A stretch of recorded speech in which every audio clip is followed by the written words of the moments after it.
G'day legends, welcome to episode 15 of Who is Your Hero?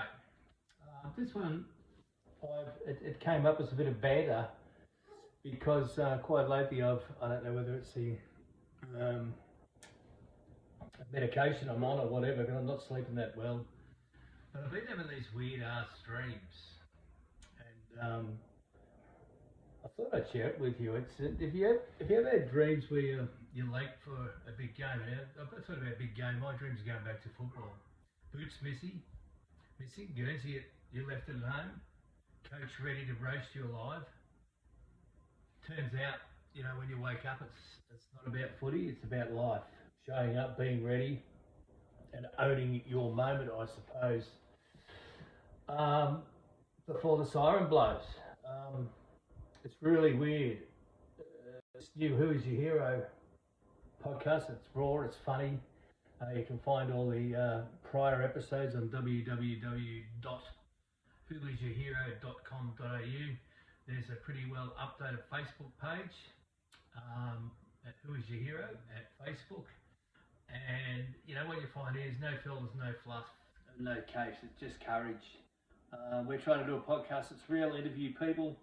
So if you're doing nothing and you've got a great story that's going to help you move on from milk to honey, get on. Just tell us the truth bombs, banter, and call it an own. But I'll kick this one off with these weird dreams, and as I said in the prelude, the boots missing. I always. I can't find them, but I can't find my shorts and my jumper, and I've got these images in my head of the coach about to murder me. Although I was the coach of most of my later football career, but maybe it's really about putting myself on myself, potentially still trying to find a hero. But when I wake up from it, it's the thing is, what if the dream, when you wake up, it's not all about footy? Why is it happening? What if life is yelling at us to own your spot on the team sheet? Well, surely I can't play footy anymore, so it can't be waiting for the game. I just it's been happening too many nights in a row. So my own football career, I was, especially early on at North Ballarat, when I moved up from Melbourne as a young fella, I was so dedicated to the North Ballarat Football Club. It's not funny, and we had a lot of success there. But my preparation, I would easily go down to the club 5 nights a week. I wouldn't drink. I don't think I was potentially smoking at that time. Funnily enough, I slept with a footy. Yeah, I slept with a footy. I got my fair share of seconds games, but I also was lucky enough to play in 4 I think, two reserves grade premierships and 2 senior premiers and champions under Jim Buckley. But my preparation for footy was mad. My clothes were always prepared. My boots were always washed. I always had the home shorts when I needed home shorts, away shorts. We didn't have to worry about our jumpers at North Ballarat. The property steward, make mention of Noel Hughes. I think he's a follower of this podcast. What a treasure he did. All our wallets came back full. We never had any trouble with him, don't he, joking, Noel? Great trainers, support staff, Barry Harris and Ronnie Hunter, Tex Bridges. I think Noel got out there a bit too. And there's probably many more I forget, but let's not waver from the story. But it was all part of my life, and for the best part till I went on and coached Wendouree, Cobden, and then down Colac, way to Imperials, Western Eagles, and so on. So as playing coaches, I was always prepared. And then when I started coaching down Wendouree after North Ballarat, then it was a bit of a mixed match. That year I actually had a knee reconstruction. But I had the discipline. I turned up early. I watched the juniors. I turned up early to training. Possibly always took my gear to work. I didn't go home and risk that couch time like so many people got late to training as I found, oh, not even couch time is that time, oh, I won't go if I go home. Yeah, my boots were clean, a jumper, I was ready to go. And if you put that in comparison, a lot of things in my life that I have done in business and any mentoring, I've always taken it back to my days at the footy field because nothing really changes. If you're a coach or a leader, and you compare it to life's games and health battles, business ventures, and family, and it all heads back to what I say, footy. Now, this is why it was so much of an important part of my life, from the best part of probably 12 years of age to I still captain coached at Bakers Creek in 2015. So I'm talking to 45. I probably played my last senior game and then went on to play Masters. So if I'm talking about that, I'm talking about the last game I think I played for Masters was 2019 in the Townsville Nationals. Basically, yeah, it was. So we're only talking 6 years ago. So it has been an integral part of my life, and potentially why these dreams are happening.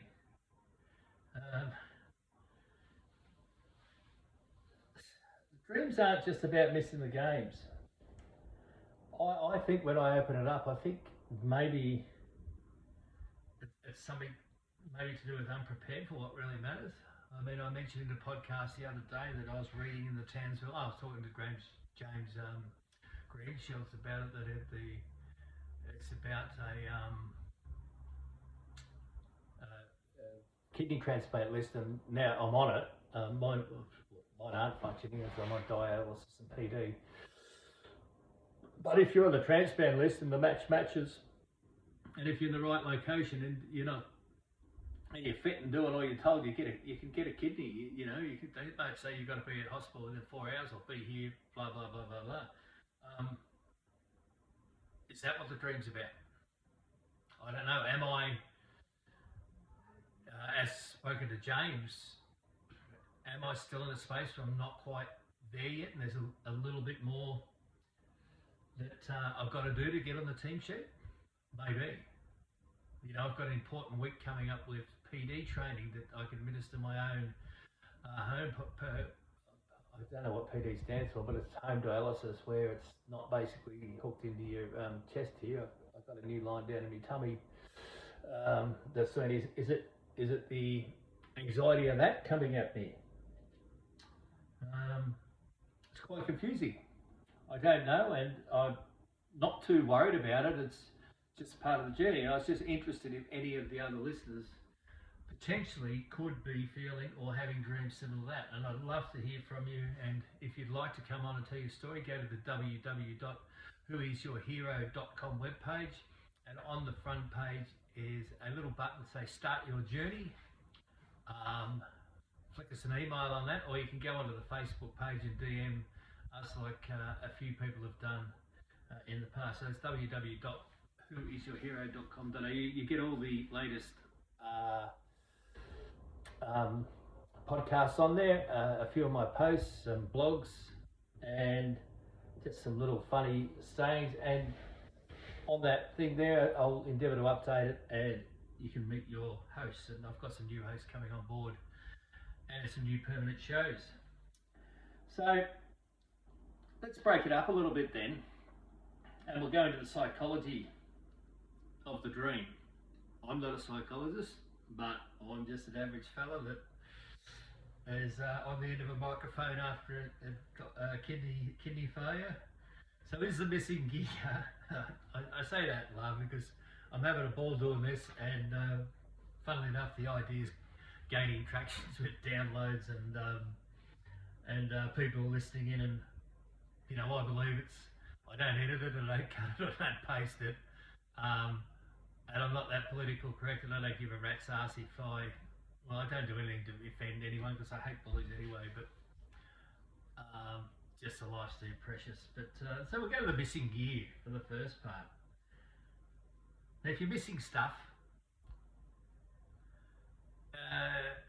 goes back to you're underprepared. You haven't, good preparation, bad preparation leads to piss poor performance. There's someone that used to tell me all the whole time, I think in my trade, that 5 P's, piss poor preparation leads to piss poor performance. Maybe it's 6 P's, I don't know. You can correct me on that on the thread if you want to. But, so what's that telling me? I'm underprepared in what? I'm underprepared in my diet for my diet's treatment. Yeah, I've been doing a few sneaky things, but I'm going into a new form of dialysis now as PD, where my diet can change because the system on this one goes into your stomach and takes all the toxins out of your blood before it even goes to your bloodstream. Am I unprepared in my lifestyle, how I'm living and doing that? Well, yeah, I'm sleeping a lot, but I'm putting that down to the dialysis I've been having for 4 hours each time. Absolutely fucking rooted after it. No pain, but just knockout sleeps after it, and unable to sleep at night because I'm anxious to, as it turns out, play fucking footy, which I know I can play footy. Or is a bad preparation for these podcasts. Now, I certainly can't say that because I spend most of my days or awake at night dreaming about what I'm going to talk about. In the podcast, who I'm going to interview, watching social media and not finding absolute legends to come on it, but finding real raw characters that have lived it, and I know a lot of people that lived it. So is the missing gear one of those? Okay, let's take it here. So I can't improve my podcast preparation anymore. I'm going hell for leather on that. My sleeping patterns and absolutely tiredness after conventional dialysis, yes. Well, that's hopefully on Saturday. I had my last one. That's a great step after 12 weeks. So that's in the hands of the PD home training. And then the third one, we were talking about my life. I'm underprepared, but that goes back to sleep. Work, yes, it is worrying me. What am I doing for work? Not a lot. I can't. Maybe I can work on that now that I'm doing overnight PD at home rather than 3 or 4 days a week at the hospital with appointments. So, yeah. Okay, so they're missing the gears. So then the dream always is there. I'm late. If I make it, it's 3/4 time. If I make it half time. Sometimes I've made it in the dream when the game's over. Yeah, being late, I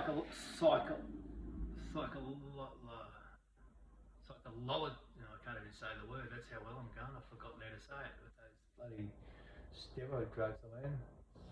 Psychology. Doesn't matter. Being late, is it the fear of missing opportunities?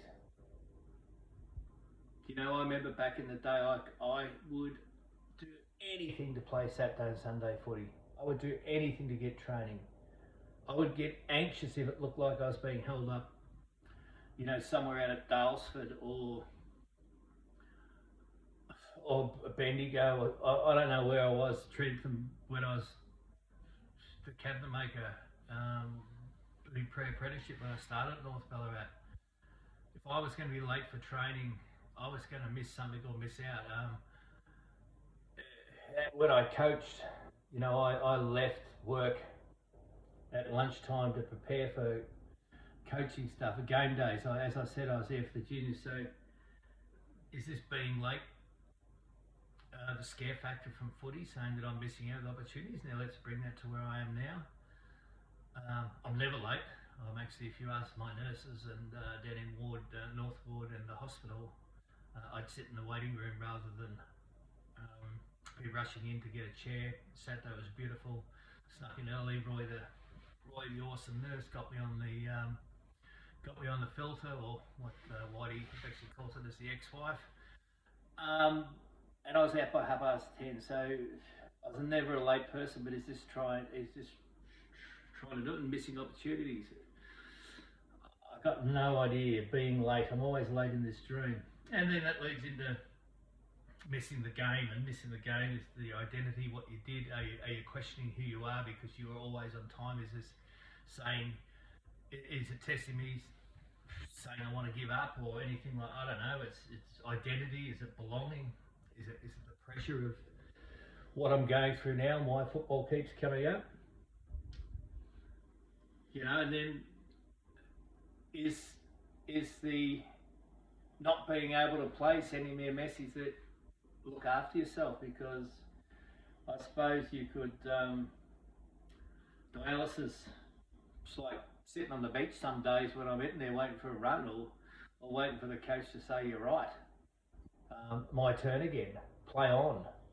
Go hard. Step over the line. Now that's never going to be in football again, but is this a dog paddle in life at the moment where I'm being tested out because I want to go? I tell you, I want to go. And I speak to my dad quite regularly, and the beautiful Daddy Marie, where I've been staying, who looked after me like cup favourites. You know, I can't repay that.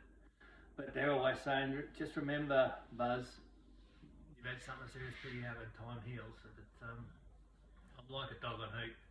I'm not jumping fences yet, but it's driving me up the wall. So that waiting for another run, maybe that's flying back in my mind into the football. You know, no one else has taken the job off me. It's my job, so I don't know what I'm stressing about there. Moving right along, and we're working on in the 16-17 minute mark, so we'll probably end up a shorter pod than normal. And then in the dreams, you sort of, it's funny because it's sort of going like you're the victim, and then you wake up the victor, and when you wake up out of them, and it's not really happening, it's pretty awesome feeling because you can't, or you want to go to sleep, well you are sleeping it, but you know subconsciously you're having this fucking dream that you're not going to get to this footy match and celebrate with your mates or that. So it's a real, and you don't go there. It never takes it, well maybe it will after I get it off my chest, but it never takes me to game day. For some reason or another, I always have to wake out after it. But let me tell you, when I wake up out of it, and it was only a dream, it was a pretty special feeling, you know, and then I just go through my gratitude and what I'm doing, you know, and this could be 3 o'clock in the morning, and then I'll go back to sleep, and I probably won't have that dream again that night. But I'd like to talk about there that it's probably relevant to this. It's that the difference between I missed out and I'm ready now.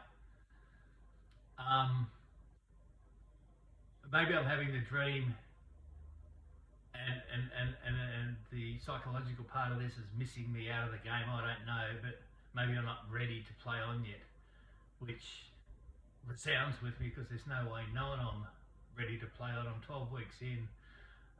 2 weeks ago I had an operation that you should have over 3 operations. I had it all done at once with a thing in my wrist up here where they've joined the, I don't know if I can show you that. Yeah, that little scar. No, this way. That little scar there where they've joined an artery and a vein and it's pumping like that. Now that is something as an emergency backup if this one down in my tummy doesn't work. So it's like pulling a hammy, doing the physio work and the training again to get yourself back in the side.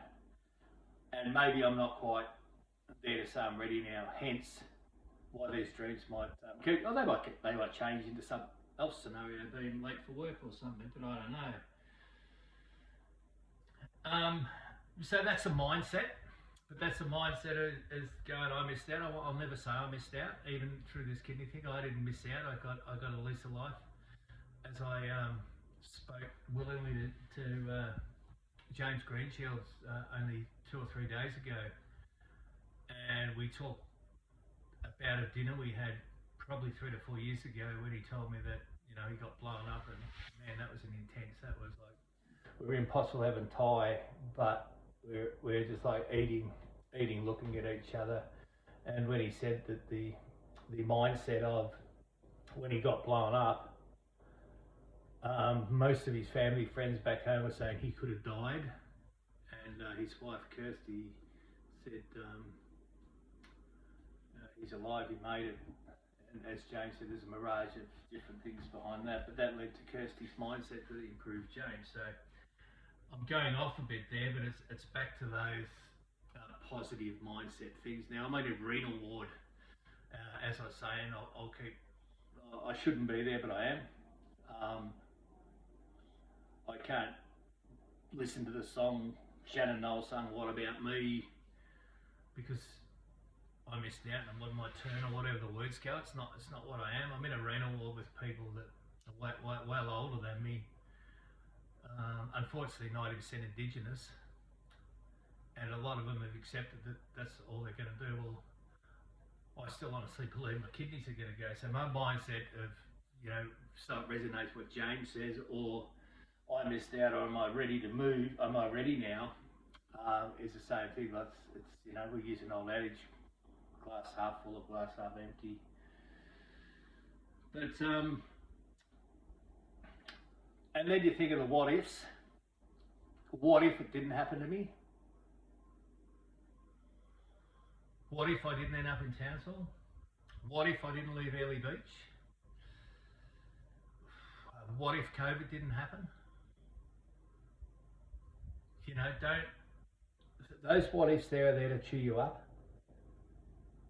They're absolutely there to cheer you up, and that's why what's next is much better than what if. Now, what ifs are gone. They're past tense, but what's next is something that's exciting. What's next after this podcast for me? I'm going to tune into Hawthorn and Brisbane for what I believe could potentially be the grand final, but it's going to be a cracker. So, what cheered me up today? Yesterday, Richmond getting smashed by Geelong, but they're young. So, what's next?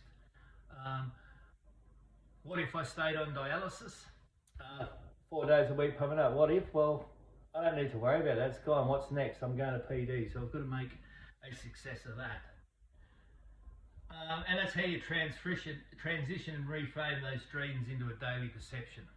So you can't dream if you're thinking about what if. And for most people in a state of mind, or maybe listening, the what ifs will cheer you up if you allow them to. Let me tell you that. So after all that blah blah blah I've talked and my dreams and all that sort of thing, I've been working on, as you see if you follow my social media, a couple of other ways of the word own it, as in own it. Not own your house, not own your car, own what you've been dealt, own what you've dealt out, or own your mistakes, own your fuck ups. Own it, because seriously, when I look back on life, anytime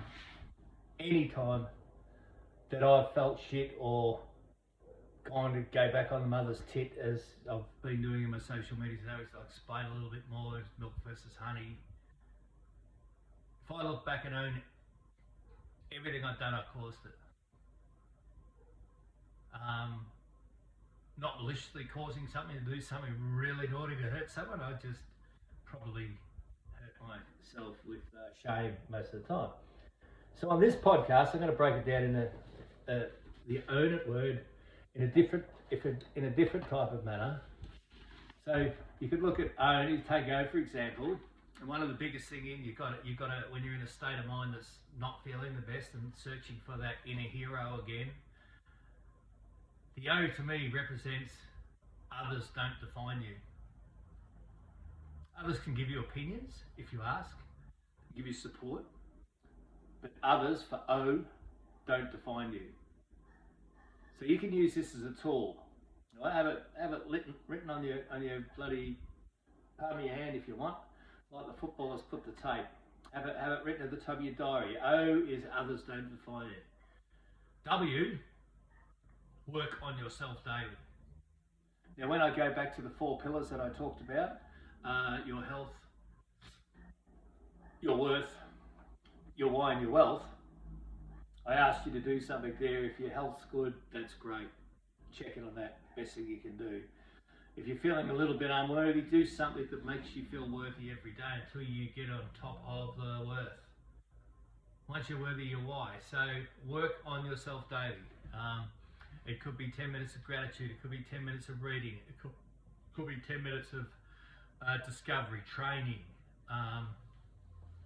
One big thing you know, I say it all the time, and make your bed daily. Like I'm quite excited. I've been on the road for probably 2 to 3 years, helping people building houses and staying in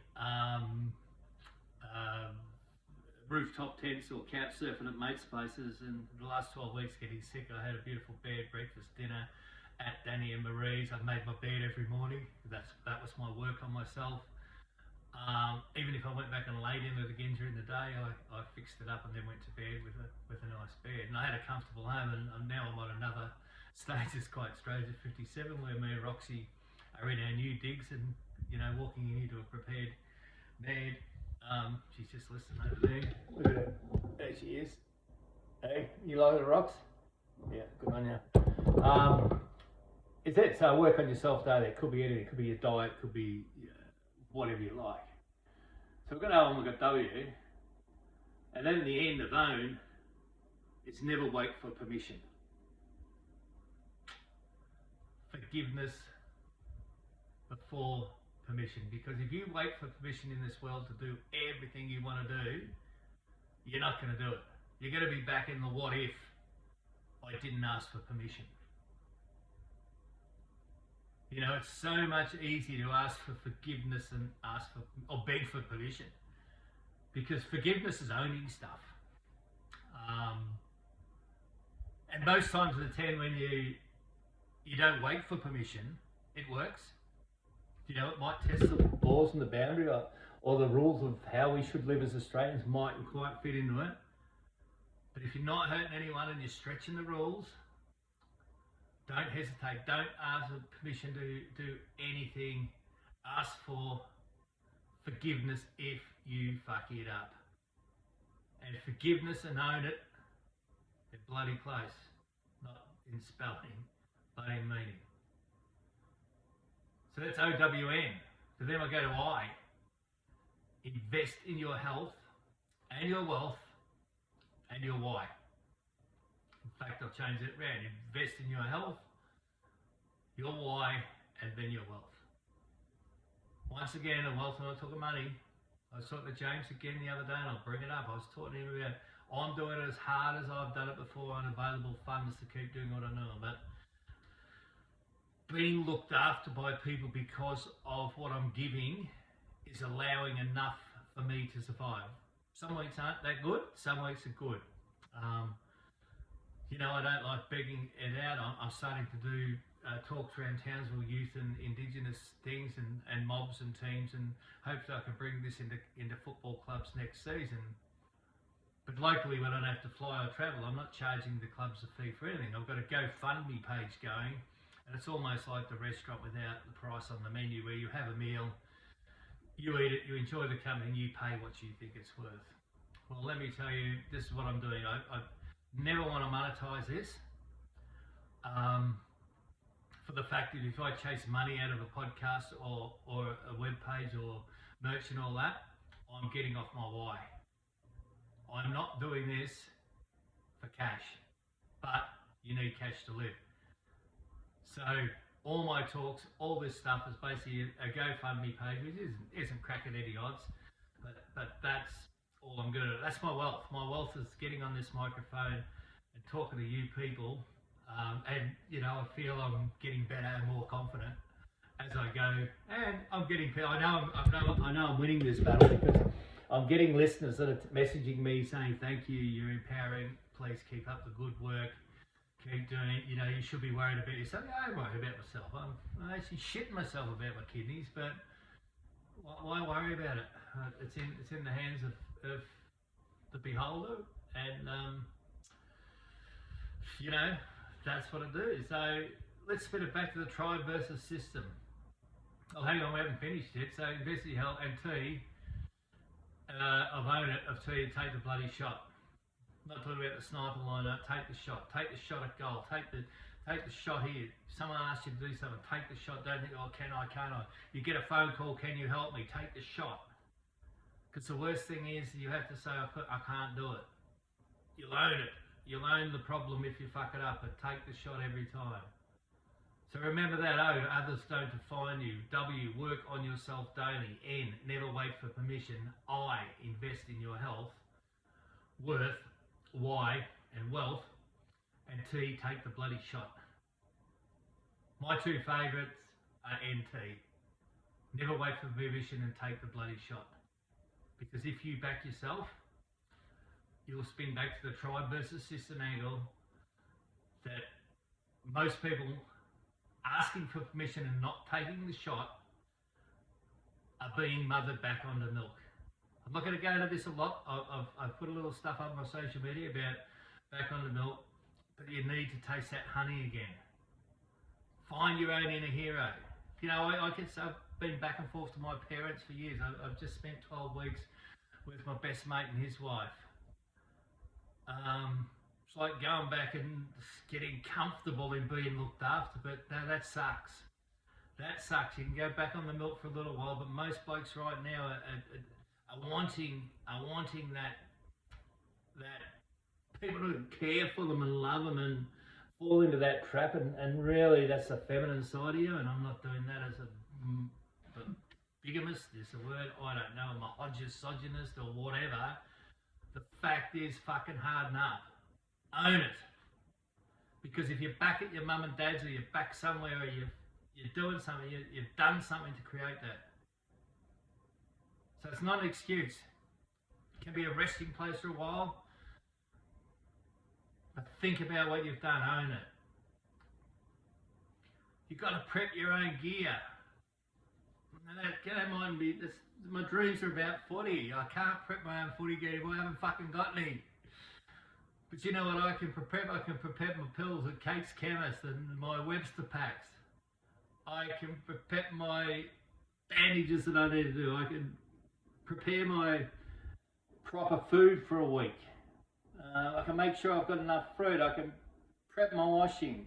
I've prepped my podcasts. But we need to prep daily. To get out of any hole, you need to prep daily. It might be something big, but prep something daily, get into a positive habit that makes when you go to perform, it's professional. Mentally, physically, and spiritually. If you want to learn more about that, there's plenty of space on Who Is Your Hero Facebook pages.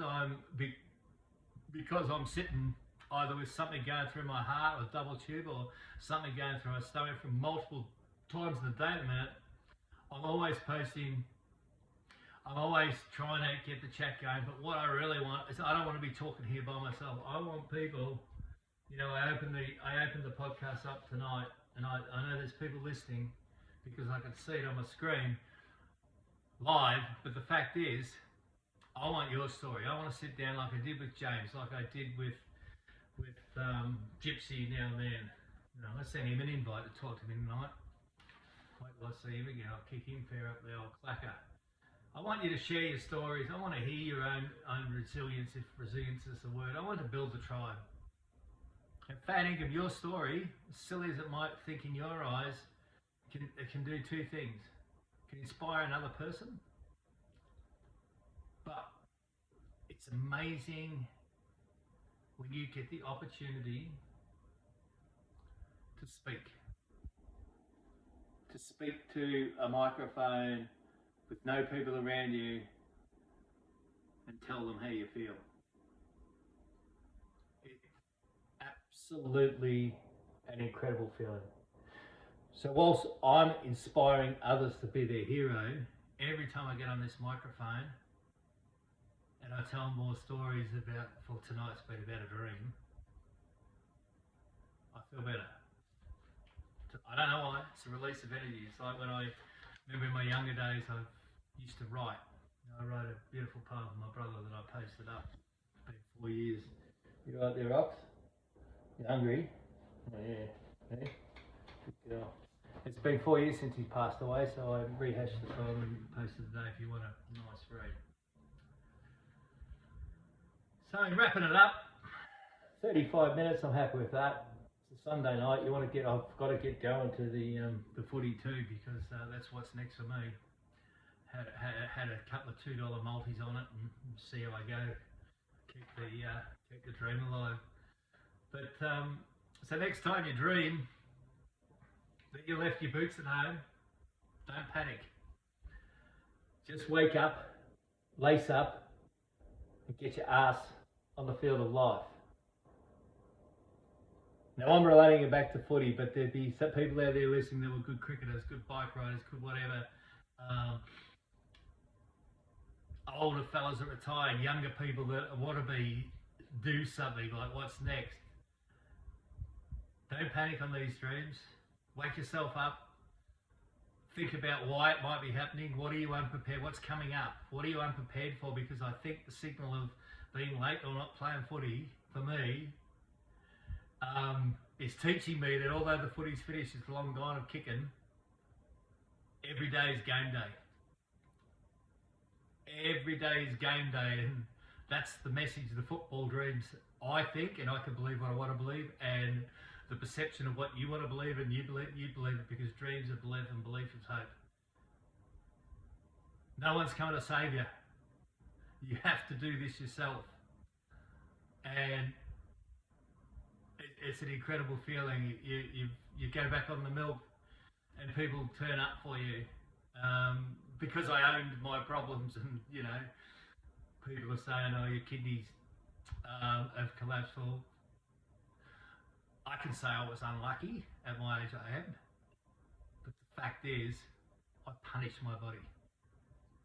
Those that know me, I've had a fair crack. I was going to the grave, bruised, battered.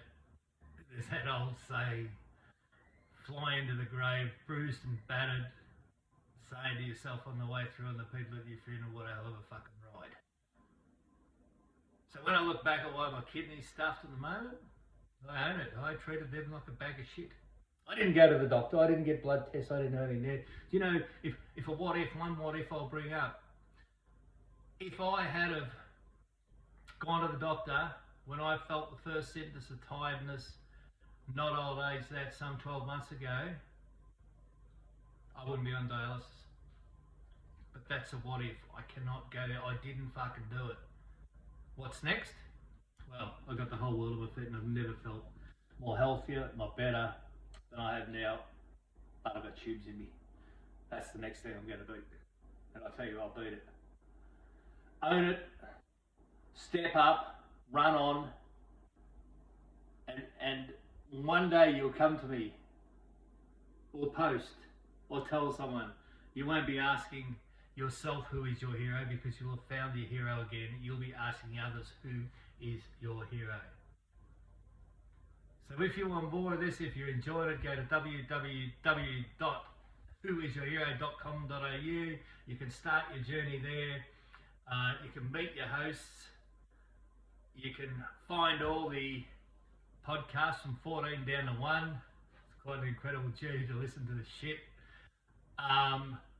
And also I'll put another page up to introduce our new nightly guest speakers, which are coming in September. I've also attempted to put up the 4th up and coming podcast on page 3, I think it is. And if you're enjoying it, if it's inspiring you, if it's inspiring others, go to the GoFundMe and give us a $1 or $2 would be great. But last but not least, looking into back into 2025, 26, I'm really fine-tuning my corporate and a football club or adolescent, 12, 14-year-olds, year 9 people in schools, males, females, the same thing, can find their own hero.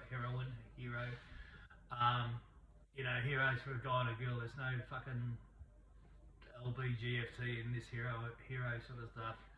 There's a lot of female heroes out there that have got to find themselves again too. So thanks for listening again. Sunday night.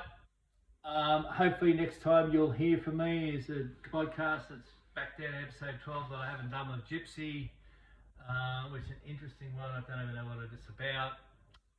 With a bit of luck, I've got Sean Smith coming on very soon, which might be 15 or 16, and there's a couple other real good ones. I've got a beautiful lady from PNG by the name of Tracy Massing that I met when I was working over there, the wife of Guillaume, who does all the for the palm oil company, but it's human